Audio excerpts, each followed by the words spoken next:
morning, everybody, and welcome back to my podcast, Unwind and Knit with me. My name is Lisa, and I'm coming to you from Christchurch, which is the South Island in New Zealand. So if you are an existing viewer, welcome back and thank you. And if you are new to my podcast, also welcome. I hope you enjoy the content.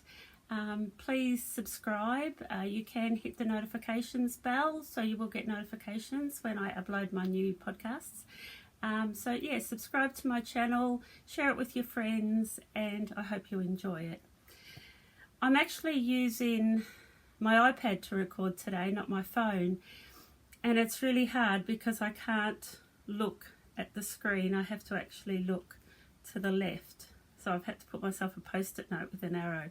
So I hope I can get this right. But if I look like I'm sort of looking in the wrong direction, it's because I'm using a new piece of technology. So do bear with me. So this is Friday morning, Friday the 22nd of April. And here in New Zealand, we're in autumn, going into winter, which is the opposite to all you lovely viewers that are in your spring and going into summer in the Northern Hemisphere.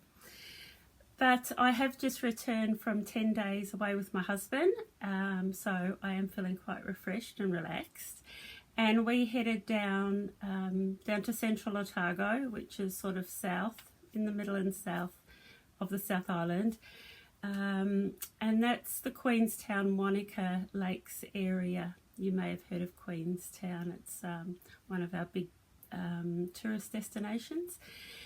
And I put some footage in at the beginning, so I hope you enjoyed that. So that's a couple of the lakes that we stayed at, Lake Tekapo, Lake Wanaka, and Lake Wakatipu, which is in Queenstown. I did label them, so you'll know where they are. So, yeah, when we go away, we're very lucky. We've got a motorhome that's all self-contained. It runs off solar and gas. And my happy place, as you probably know, is sitting by a lake or a river knitting. And my husband's happy place is up in the mountains running. So he's a trail runner. So he takes off for many hours during the day and runs, and I sit there and knit. So it's a match made in heaven. We both get to share our passion. And we've returned and we're both feeling quite relaxed. So, I hope you've got a cup of tea or coffee with you and you're knitting, and sit back and enjoy my podcast. You can follow me on Instagram and Ravelry. We have a community group on Ravelry, and you can find me on both those platforms as Unwind and Knit with me. I do try to post on Instagram regularly, but I could do better. I need to do better.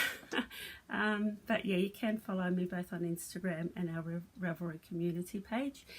Last episode I drew a winner for our first competition, so we've got a knit along over in Ravelry under the community page, and it's called 2022 Challenges.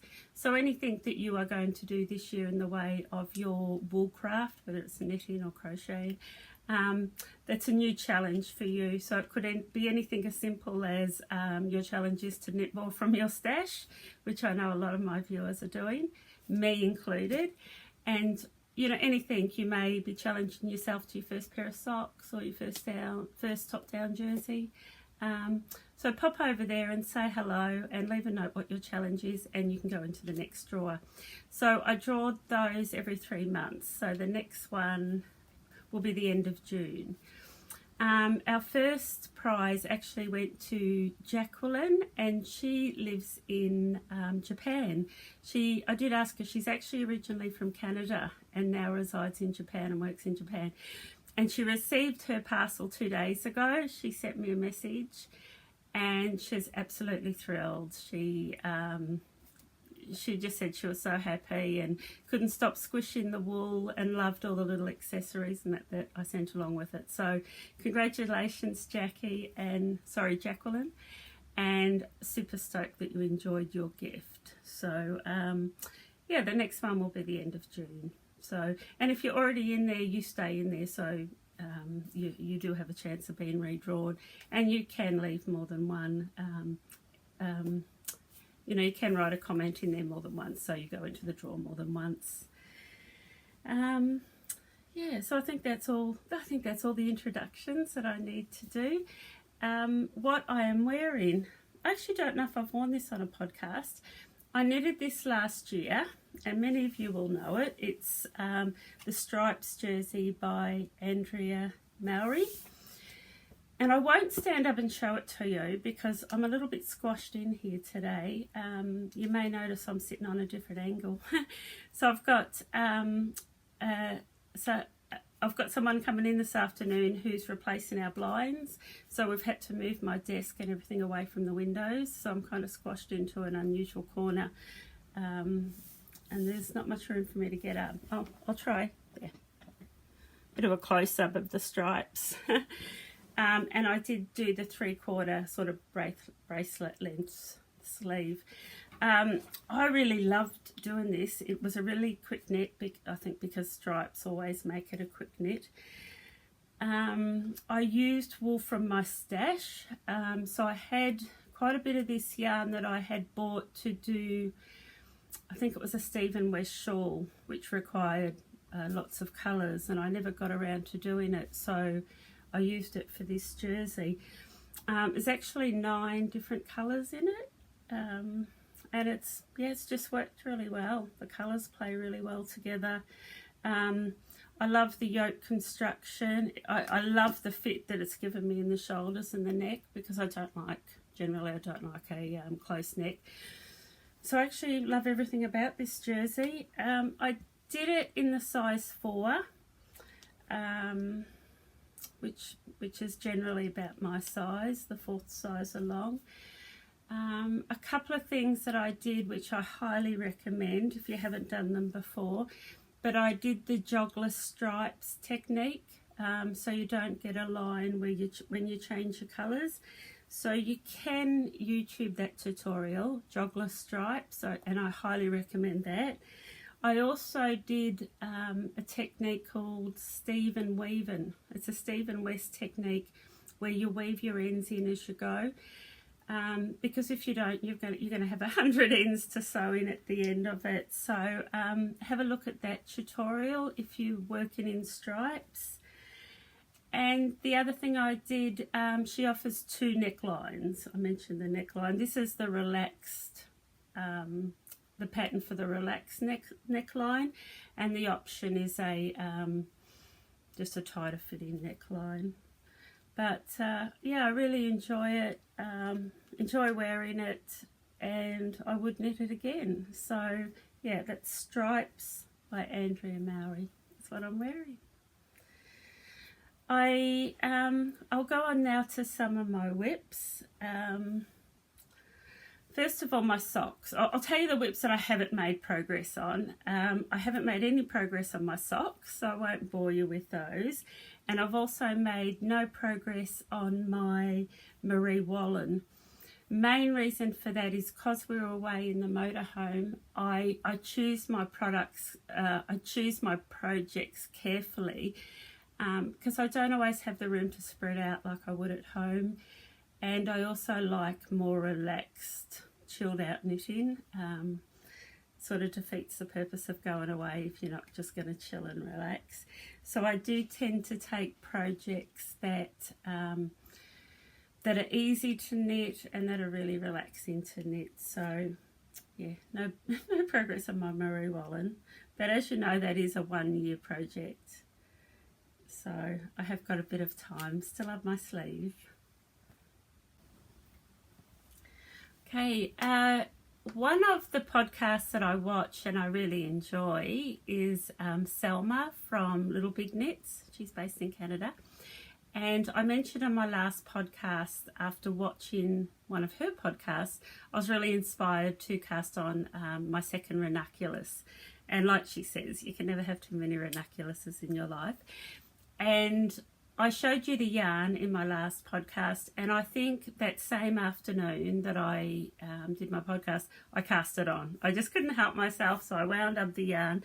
And it's pretty well all I knitted on. Well, it's not really, but I did do a lot of knitting on this when I was away. And I'm absolutely thrilled. I'm just loving it. So I'll show you. I have this part of the body. I've completed the body up to the point where I have to start the ribbing, and I've completed the sleeves up to the point where I need to start the ribbing. I have just opted for a really basic sleeve with ribbing at the cuff, and once again a 3/4 sleeve length. The pattern calls for some short rows, and you sort of get a bit of a balloon type sleeve, but I'm not going for that sleeve, so I'm just doing the very basic sleeve. So I've knitted down, no decreases to the length that I've wanted to start my my ribbing. So I really think I'll have this finished this weekend, and I'm really excited about it. I've tried it on. I've done this in a DK, which is, I don't do a lot of garments in DK, but because it's been knitted on a 6mm needle, it's really quite airy. And I just think I'm going to love it. Every time I've tried it on, I love it. So, yes, my second Ranunculus, and that should be a finished object in my next podcast. And you can see here, I have used, put my pen down, I have used my stitch on hold cables, which I've talked about before, and I will continue to talk about them because they are fabulous. They're a real game changer when it comes to trying on things as you go. They're not slippery, so once your stitches are there, they don't move. And what I have just sourced, the first lot of ones that I had, I'll talk about them more at the end of the podcast, but I had a finer cable which is suitable for probably 2.5mm up to about a 4mm needle, where I've now got the neck size up in the cable, which I would recommend for a 4mm up to about a 6mm, and that's what I'm using here. I'm using the larger cables for my 6mm needle, and they just glide, the stitches just glide on and off, just really lovely, but I'll talk about them more later. So that's my Ranunculus, and I've just got to say that I agree with Selma. Everyone needs another Ranunculus in their lives. And what I love about the pattern is that my first Ranunculus was done in a light fingering weight yarn, and you can go right up to a worsted weight yarn. You use the same pattern, you use the same needles, but all that varies is the looseness and the drape and the airiness of the garment. There are just two little tips that I thought I would mention, because they're the two things that tripped me up, and often I get tripped up because I don't read the pattern properly. I sort of skim over it because I think that I know what I'm doing, when often I don't. So you really do have to take the time to read the pattern properly. But my first tip would be, in the pattern it says to use your 5mm needle for hem, ribbing and finishing the sleeves, and the 6mm needle for your main body. So I went ahead and I cast on my collar with a 5mm needle, the smaller needle, thinking it's ribbing, so that's generally what you do. You use your smaller needle for ribbing. And then when I got to the body, there was nowhere it told me to go up to my 6mm needle. And I thought that was really strange that it's not telling me to change my needle size. And that's because you didn't have to change your needle size. You'd cast on your neckband in the larger needle. So I did have to unpull my collar and redo it. So yeah, don't assume that all the ribbon is in the smaller needle, because it's actually not. So that's my first tip. And the other tip was when I got to increase in for the, it's like a set-in raglan sleeve, you knit into the back and the front of the stitch to do one increase. And that's really common, you know, with KBF, knit back, knit front, for your one stitch increase. So I was happily knitting merrily, knitting into the back and front to do my increases.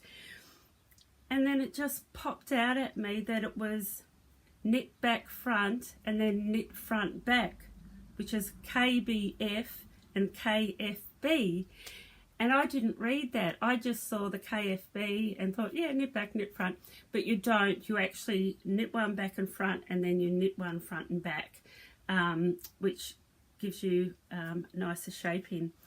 So that was my other tip, is when you see the increases, make sure you're doing the right one at the right time, because I had to rip that back and redo that as well because, yeah, I got it wrong.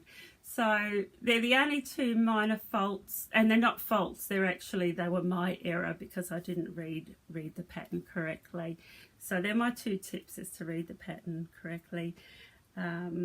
But I'm just loving it, and I know for sure that I will do more Ranunculus in different yarns and different weight yarns. Yeah, just really enjoying it. And like I said, quite quick, and I know that I'll have it finished for you, and I'll probably be wearing it on my next podcast. So I look forward to that. My other WIP that I did take away with me, but it didn't get any attention, but I thought I would show it to you because I am going to work on it, because I am actually really enjoying it. But that's this pattern by Isabel Kramer, Fiola or Fijola. Is it there? I'm really enjoying it, but it has had a wee bit of a break. But I thought I just would show you again, because it's still very much a project that is going to get a bit more of my love. That's the pattern that goes all the way down the length of the sleeve. Yeah. So hopefully I'll have some more of that to show you on my next podcast. And this one I did get quite a bit done on. I showed you this in my last podcast, but it's the Ripple bralette. So what I've decided to do is knit myself a couple of singlets or camisoles, or bralettes, whatever you call them, for under some of my looser fitting garments. And of course, I'm not doing that length. I'm actually going to do it full length, so that I can actually tuck it into my jeans, an actual full length singlet. And I'm really excited about this because, like I said, I think it's the perfect way to use up those single skeins that we have, those beautiful one-off skeins that we buy on impulse because they're just so beautiful and soft and beautiful colours, but then we don't actually really use them for anything. So I'm using this Purple Sprouting yarn, and that's a New Zealand Indu dyer, and the base that I'm using is 50% silk and 50% merino. And this is so soft. This is just going to feel so beautiful against my skin. It's super soft to skin. And as you'll see, I have made quite a bit of progress on the body. Now, the whole thing is a 3x3 rib. And I probably still have quite a few inches to do before I actually divide for the top section. It's very easy knitting. 3x3 rib, it's not as fast as if you were just doing stockinette, but I did a lot. I really enjoyed this, just sitting back and relaxing while knitting that. I just love the colours. I think I did mention in my last podcast that I thought that I would get 2 singlets out of one 400 metre skein, but I don't think that's the case because the 3x3 ribbing does use up quite a bit more yarn than just stocking stitch. And saying that, therefore I don't mind adding that extra length and using up as much as I need. And if I have any left, I may actually incorporate into my next one and maybe do some stripes. But I think this is like my new socks project. You know, that little project that you just take with you as you're walking out the door, or to knit group. It's something that you can work on that's satisfying but doesn't take any sort of real concentration, or you know, you don't really need to follow the pattern when you're doing just the body. And that's in this beautiful little pink project bag. I got this from the Woolly Thistle out of America, and it's a line of bags that they've just recently brought out in Harris tweed, So I think it's quite a precious bag. I think it's a wee little project bag that I think I'll cherish, because I know that Harris tweed is a very traditional Scottish tweed that you can only get from that particular mill. Yeah, there's a bit of history behind it, but I think I'll really cherish this little bag. It was, it's not cheap getting things out of the States, but I had a birthday a few weeks ago, so it was my little treat to myself, was that bag. I thought I would mention I have had a wee bit of a clean up of my WIPs, and there were a couple of things that I undid because I thought I'm just never going to get around to finishing them. No use denying it. I'd rather spend my time on knitting things that I love than things that I'm just not loving. So I have made no progress on my little gnome, and I actually unpulled it because I needed the needles. As much as I love those gnomes, I would love a collection of all 12 of them. I just don't have the time to do them. Or I have the time, but I'd rather spend that time on garments. I think I'm a garment knitter more so than little projects. Like, I like my socks and my singlets, but it's the same. I'm not a big baby knitter, and although I am coming up to a point in my life where I know that I will probably have grandchildren, maybe in the next 2 or 3 years, maybe sooner, who knows. Our oldest gets married in January, so, you know, never say never. It may come sooner than I think, but I don't even really enjoy doing baby knits. I think I'm really an adult garment knitter, but who knows, maybe once I know that there's a baby. Yeah, I'm waffling now, and I'm going completely off tangent. But I did unpull my gnome, and I haven't knitted on him anymore. And the other thing I wanted to mention was my spinning. I have not lost my desire to want to spin. I just haven't had time. My spinning wheel is still sitting here. I have spun 2 reels, you call them reels, and I'm at the point where I have to ply the 2 together. But I am going to do a day trip down to Ashford's in Ashburton, which is only about an hour drive for me, and I'm going to go and have a wee lesson because I really can't remember how to ply the 2 together. I've got an idea, but I thought I want to get it right. I don't want to, there's so many hours in spinning those 2 reels. I know there's another word for them. There's so much time that I don't want to then ply it and get it all wrong. So yeah, I just thought I'd touch on that. I certainly haven't lost my desire to spin. It's a very strong burning desire. I just have to make time and do a little bit more of that.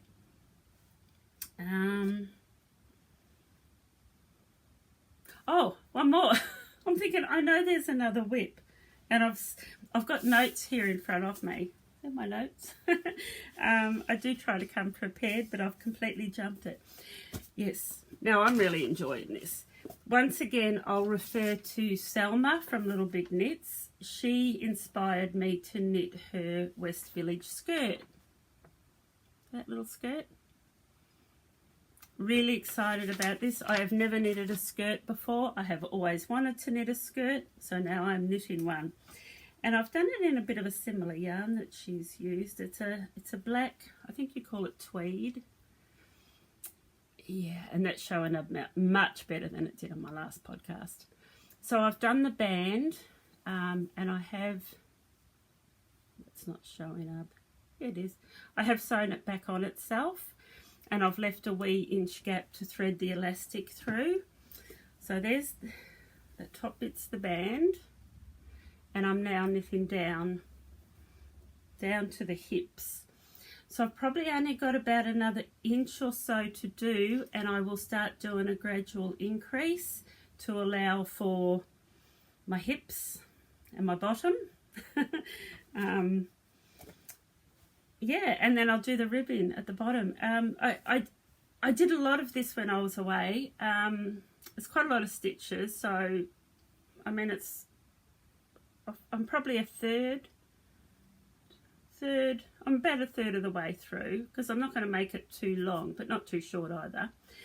The yarn I'm using is a really, it's a really common yarn that you'd get in any yarn store. I know here in Australia, here in New Zealand and Australia, but it's called Cleckheaton Country. Now the reason I chose this yarn, it has 25% acrylic. So it's 25% Australian merino, 75 merino and 25 acrylic. And I don't normally knit with acrylic ever. I really don't think I've ever really knitted with acrylic. But I wanted, because it's a skirt, I didn't want anything drapey or anything. I wanted something with a bit of structure, because I know that when you sit down, it's going to stretch out around the bottom. And I didn't want something that was going to stretch and leave me with a saggy bottom. So I have chosen a yarn with acrylic. I hope I've done the right thing, and I've also knitted it at a tighter gauge. So I'm knitting this on a 3.5 mil, where this actual yarn, the recommendation for this yarn is a 4 or a 4.5. So I'm knitting at a tighter gauge. I just really want to give it structure, and I'm hoping that it will hold together and it won't stretch too much when I sit down. Yeah, so that's why I'm using something with a bit of acrylic. But yeah, really happy with the way that's turning out. Yeah, and I'm gonna give it a good go to get it finished. Maybe not for my next podcast, which is about 2 weeks away, but maybe for the one after that, because then we will be pretty much into our winter, and I'd really like to wear this winter.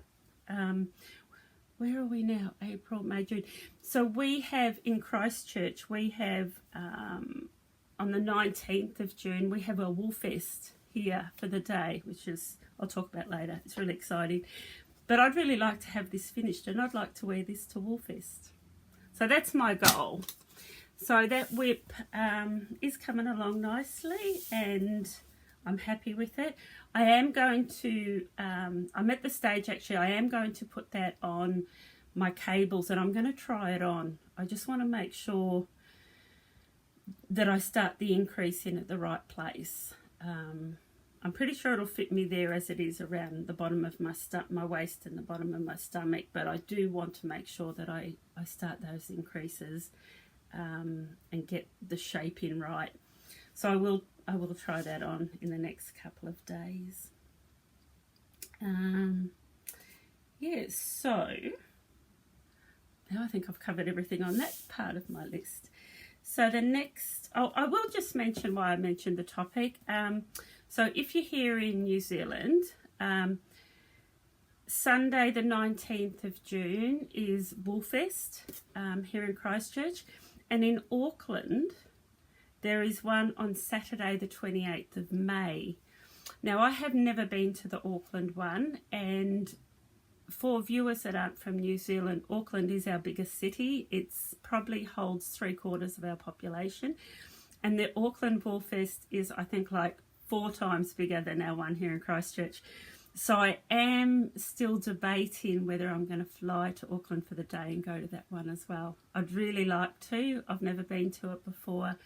I do have, because of COVID, and I do have quite a lot of credits, because, you know, everything got postponed for 2 years, and I don't think I've been on a plane for 2 years. So I'm really thinking I'm going to go to Auckland for the day. But they're the 2 dates to keep in mind, and I will put them in my show notes. Just for new viewers, I haven't mentioned that before, but I leave everything in the show notes. Everything I've talked about, from yarns and patterns and podcasts, I leave all the links. So down below, I think it's under descriptions, and then it says read more.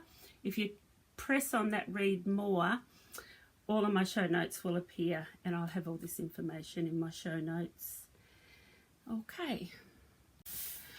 When we're away, I'm kind of just sidetracking a little bit now. One of the little towns around Queenstown, Wanaka area, is called Arrowtown, and it's a very small little, used to be a mining village, 150 years ago when the gold rush was on. It's a beautiful little town, historic town. But one of the highlights for this time of year is the change in colours in the leaves. There's a lot of colour there of the autumn shades. So I am just going to insert a wee little bit of footage of some photos that I took of the changing of the autumn leaves. So I hope you enjoy it. I'm just going to insert that here.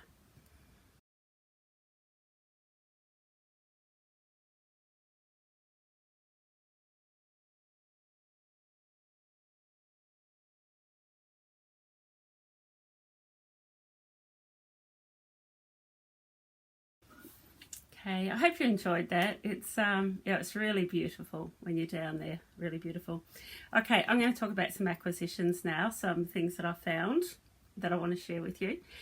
Just before I went away, I went to the post shop to post that parcel to Japan for the lucky winner of our first prize, and I came across this headlight. That's reflecting, isn't it? The wrap light, rechargeable wrap light. There it is there.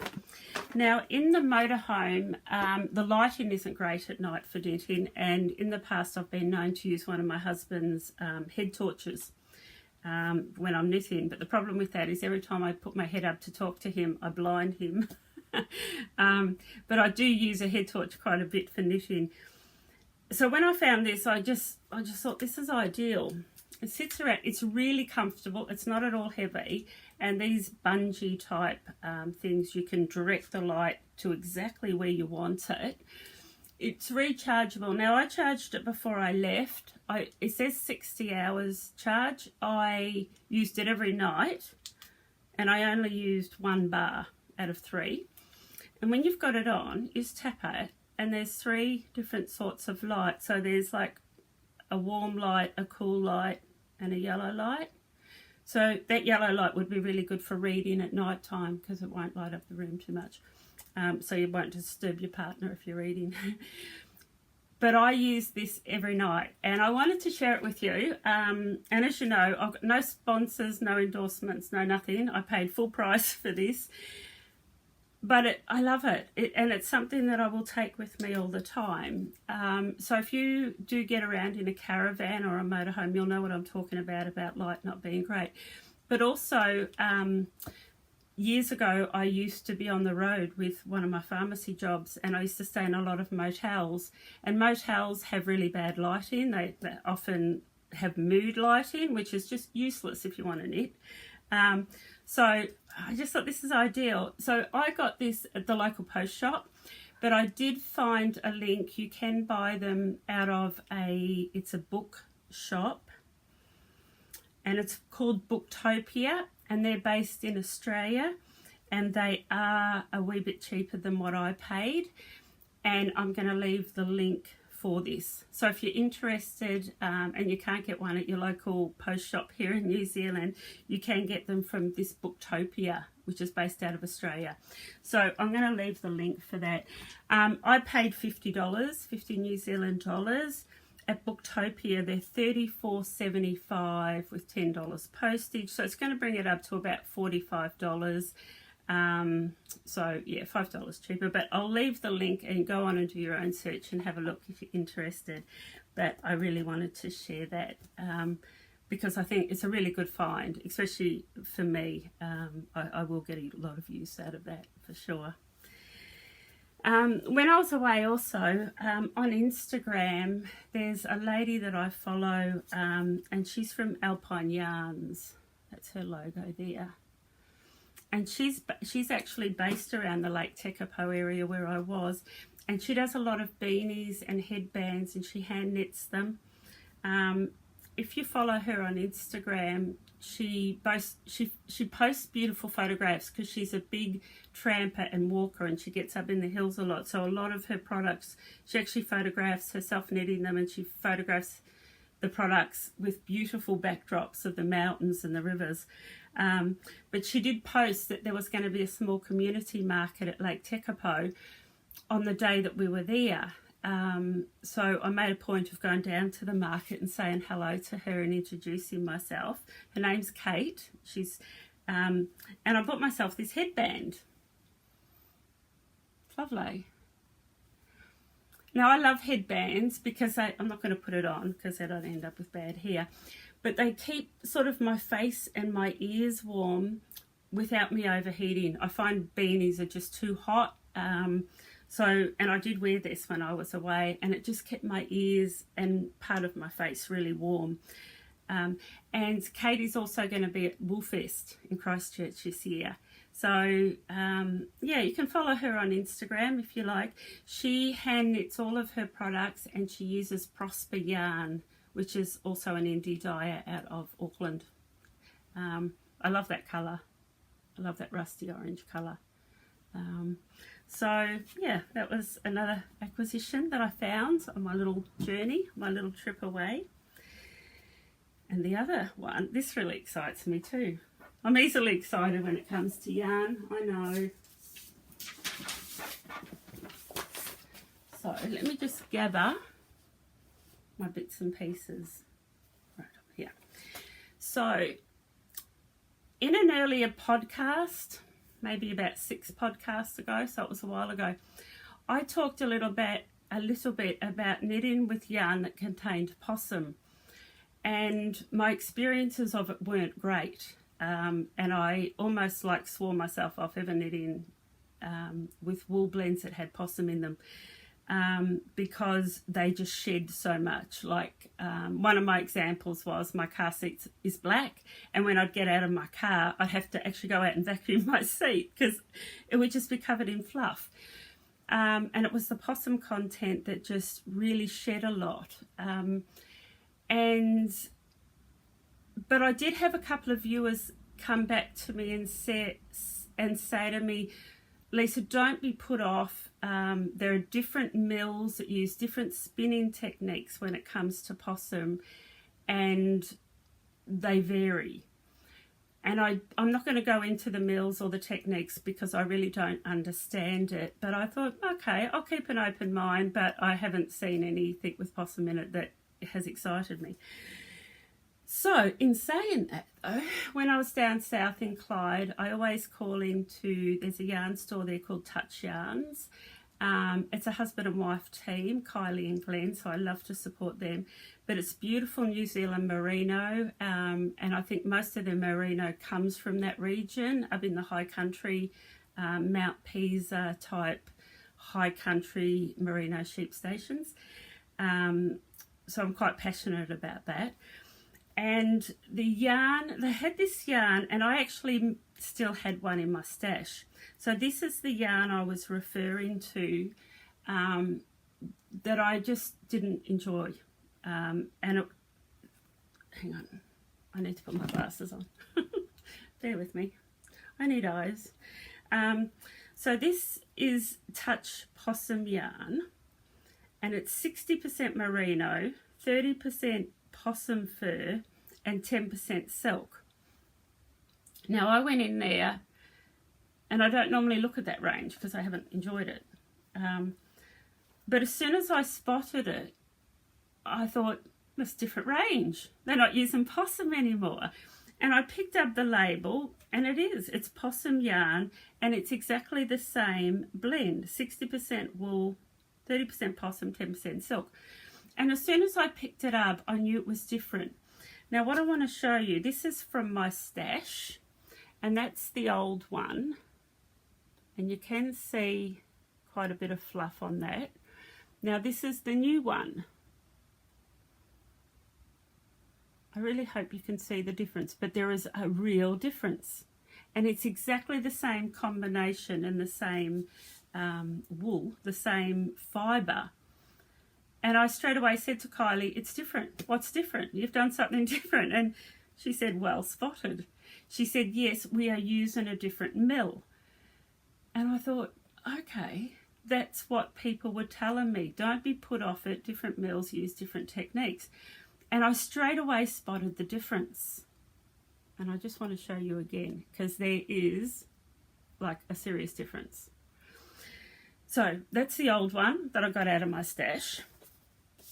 The colour selection Kylie has chosen for this range is outstanding. You really have to go on the website and have a look. So I chose these two colours, So I am now knitting with Possum Merino Silk Blend again. I bought this as my main colour. I bought 3 skeins of this and 1 skein of that grey. And I am super excited about casting this on. I'll leave the links to Touch Yarns and to this exact range. And I really wanted to tell you about this because if you, like me, don't like knitting with Possum blends because of the fluff factor, this is a game changer. You've got to try it. So I'm going to leave the link below. That's the label there. It just says Touch Possum Yarn. And it is from down south, Clyde. You must go to that shop if you're ever down south. And I've got 2 patterns that I'm tossing up that I'm going to use. Now, if you've been following me for a while, it's no secret that I love Jen Steingass's patterns. I love her colour work patterns. And I've got 2 here that I think would be suitable for that yarn. This one is called Moon Meadow. And this one is called Sonray. Now the reason I've chosen these 2 is because I love the yoke colour work, but I love the detail on the sleeves. And both of these, the pattern carries down onto the sleeve. You can see there. And the other, there's not a big difference except for the actual pattern. You can see that's a leaf that falls down. Just the pattern is quite different in the colour work. So I'm thinking I'm going to go with Meadow Moon, but I'll probably end up just flipping a coin, heads and tails, and see which one wins. But I am going to cast on that new Touch yarn with Possum in one of those patterns. So it's a real game changer for me. It's like they say, never say never, because just never say never. I'm really excited about that. Now, my next find, bear with me.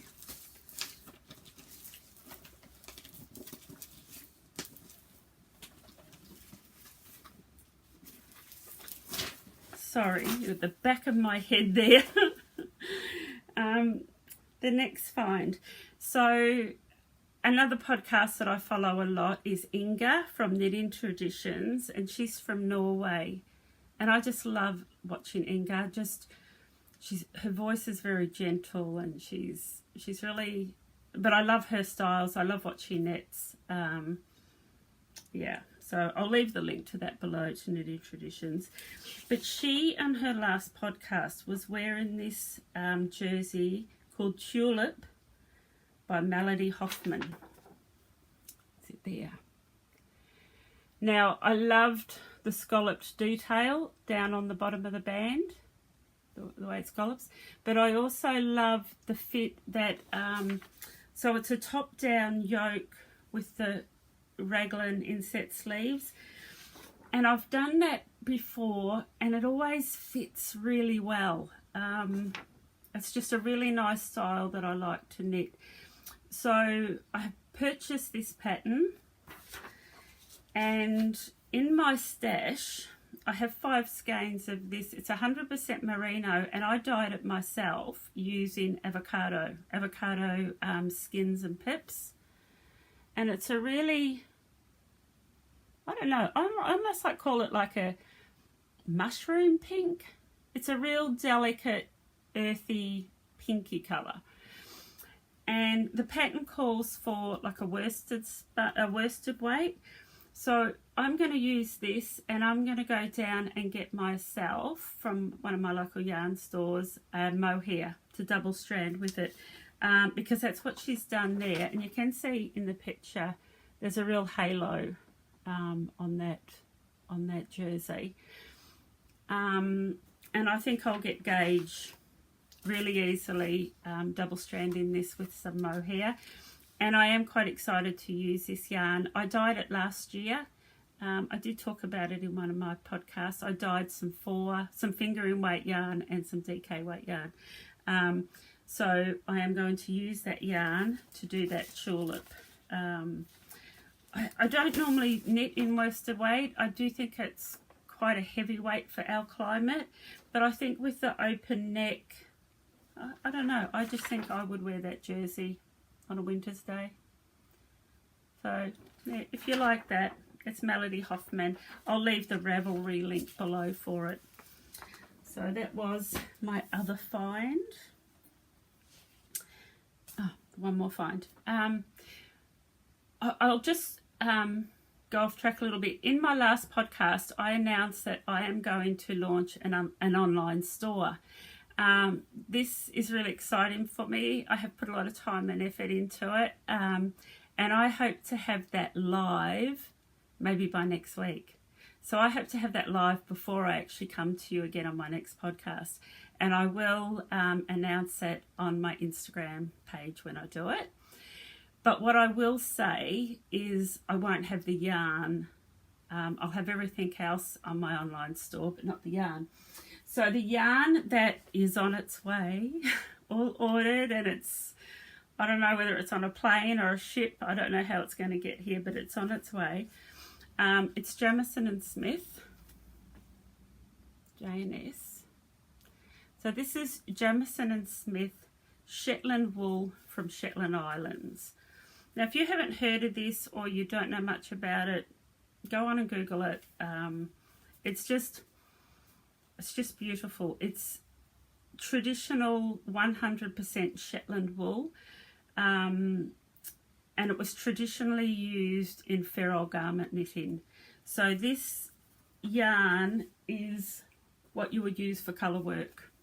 It's grippy. And it just works beautifully for colour work. Now what got me started on this whole venture is that we couldn't get this in New Zealand, and to bring it in to buy say $100 worth was costing me $150 in freight, and then I'd have to wait for many weeks. And I just thought, do you know what? I'm going to do it myself. I'm going to bring it in and I'm going to sell it myself so everyone in New Zealand has access to this beautiful wool. So this is going to be on my online store when it arrives. The other thing I wanted to mention about this, and a friend said to me, will you please explain that on your podcast? Because if I don't know, I'm sure others don't know. Now, they call this a 2-ply jumper weight yarn. Now, the 2-ply refers to 2 strands of yarn plied together. Jumper weight is actually equivalent to 4-ply or fingering weight. Now, I really wish the world would just get together and we could agree on one set of terminology. So 4-ply fingering weight, 8-ply DK weight, 10-ply worsted weight. That's my way of looking at it. 2-ply lace weight. But it varies depending on what pattern you read and what yarn as to whether they call it a DK or an 8-ply, or whether they call it a fingering weight or a 4-ply.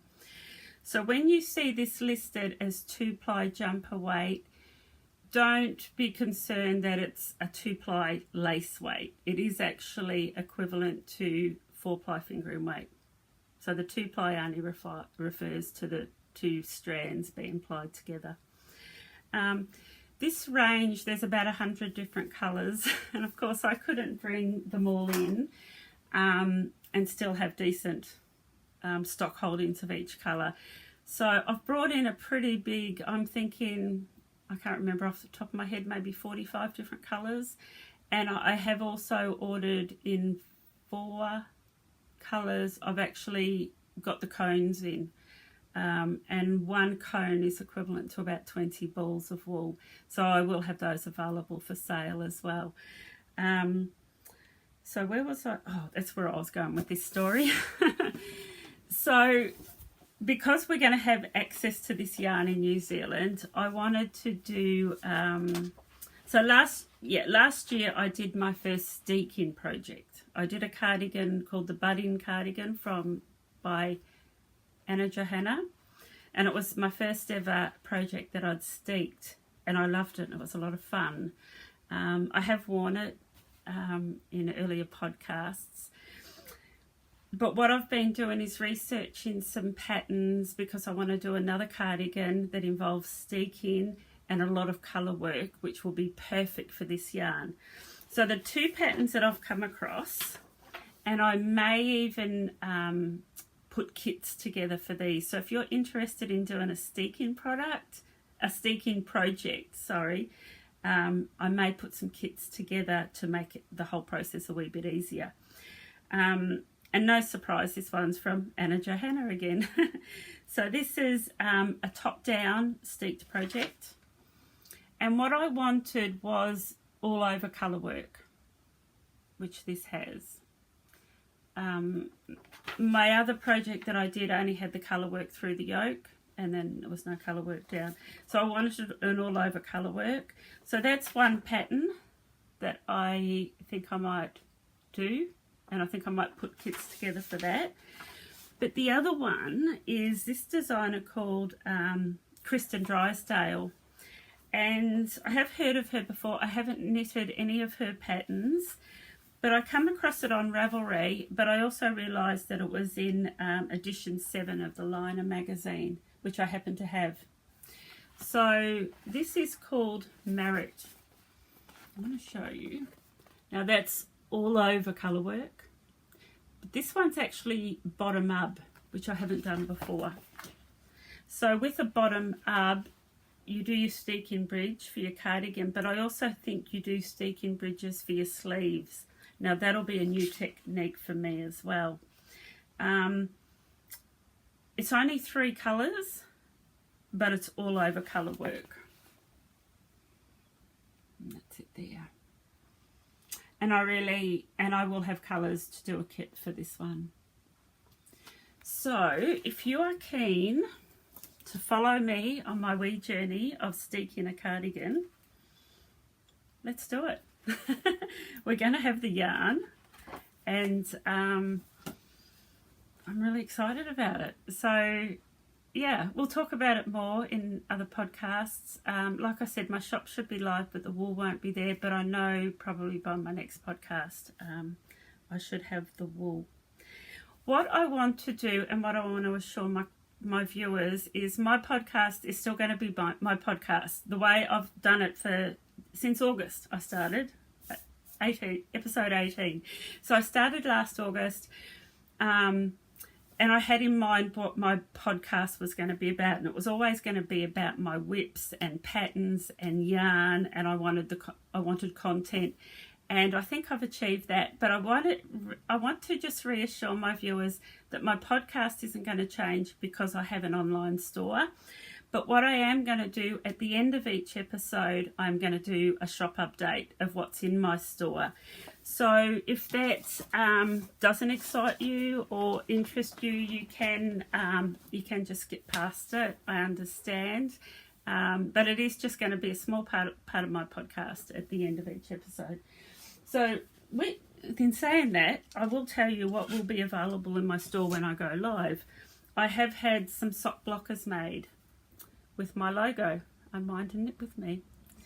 And the reason I did this because I do get asked when I show my socks. I have people come back and in the comments section saying, where do you get your sock blockers? So these are going to be available on my online store.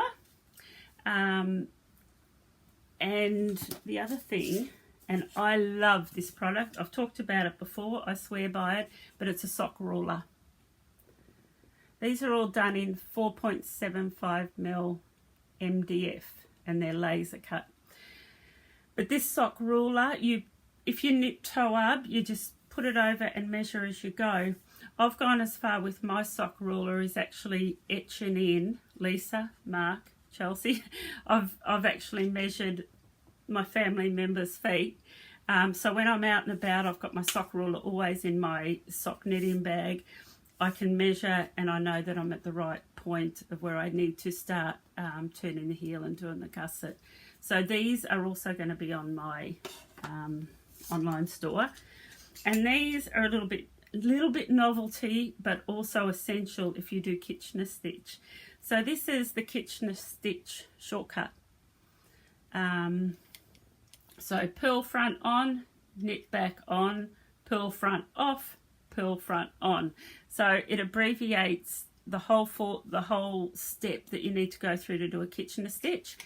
And there's a small and a large.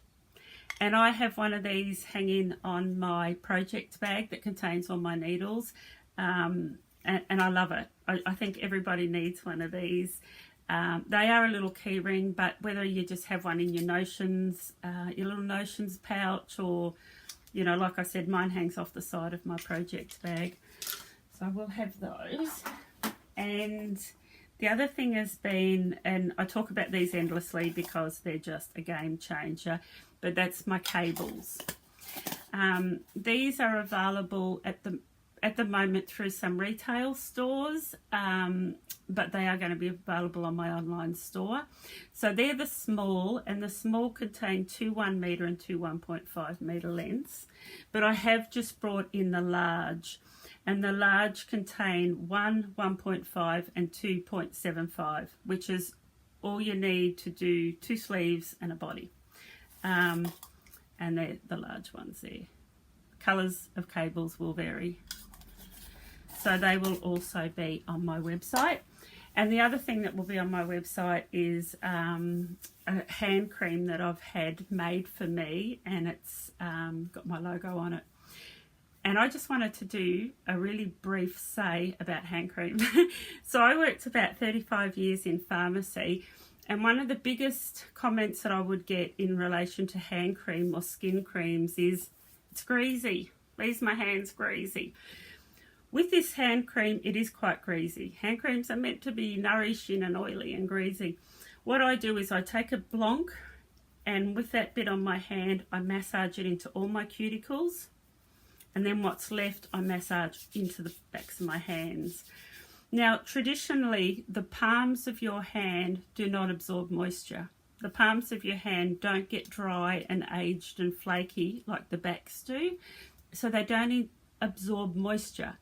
So you will always have greasy hands after applying a greasy hand cream. So focus on your cuticles, the backs of your hands, and then what's left on the palms, just rub the excess off onto your arms or legs. And that, easy as that. Yeah, I don't want people to use this cream and think, oh, it's greasy. It's meant to be greasy. But yeah, that's all I'll say on that. Did I show you that? There's some of the colours that are coming in that Jamieson and Smith range. And I've got some of this, do they call it mulled? Quite a few colours that are mulled. It was such a hard task. When you've got 100 colours and you know you can't have all of them, and some colours I knew I'd need to order larger quantities of, more like base colours. It was really hard, and I'm sure I haven't got it perfect, but what I'm hoping is as we sell it and I get cash flow, I'll be able to increase the range more. So on that, I will thank everyone that has supported me or will continue to support me with my online store before it even happens. Thank you. And my notes, I want to make sure I've covered everything. I think I have covered everything. Thank you for being with me this morning and sharing all my WIPs and my acquisitions. And I didn't have any finished objects, so I'm not far off it. That Ranunculus is so close to being finished. Thank you for sharing your time with me. And like I said, please subscribe. There was one more thing I had to mention. My podcast has become monetized. I don't know myself the full details of what that means, but what it does mean is they have been putting advertisements in my podcast. And I'm happy for those advertisements to be at the end and the front. I wasn't aware that they were popping up in the middle. Some of my friends have watched it and they've said they think it may vary between different times of the day that they watch, because sometimes there was 3 ads and other times they watched it and there was only 1. So I don't know how they work. It's Google, right? Like, who knows? But I do apologise if those advertisements are distracting and you don't like them. But I will also try to correct it and try to adjust some settings so those advertisements don't pop up in the middle of the podcast. I watch a lot of podcasts myself, and I've just accepted that that's just the way of the world. Same with TV. There's always going to be ads, but I do understand that they're quite distracting and annoying, and I will try to rectify that. So, in saying that, have a good long weekend to everyone in Australia and New Zealand. So this weekend is Anzac weekend, and for those in the Northern Hemisphere that may not know what that is, Anzac is Australia New Zealand Army Corps, and it's the one day a year where we remember past and present military personnel that have served in all of our forces. And yeah, it's a really nice day just to reflect on past and present military personnel. So, but it also means a 3-day weekend. So enjoy your 3-day weekend. I hope you get lots of knitting done. And I hope you and your family are all staying happy and healthy. We're still in the midst of Omicron. We've been lucky. My household's been lucky. Fingers crossed. Yeah. Stay happy, stay healthy, get lots and lots of knitting done. Enjoy your knitting, more importantly. And I'll see you all in a couple of weeks. So thank you. Thank you for sharing your time with me. Bye. Just one very quick addition. At the end, which is now, I'm just going to add a couple of little videos of a couple of the sunsets that I filmed over Lake Pukaki, and in one of them in the background you'll see Mount Cook, and Mount Cook is one of our highest peaks here in New Zealand. So yeah, I hope you enjoy that. Thank you, and see you again soon. Bye.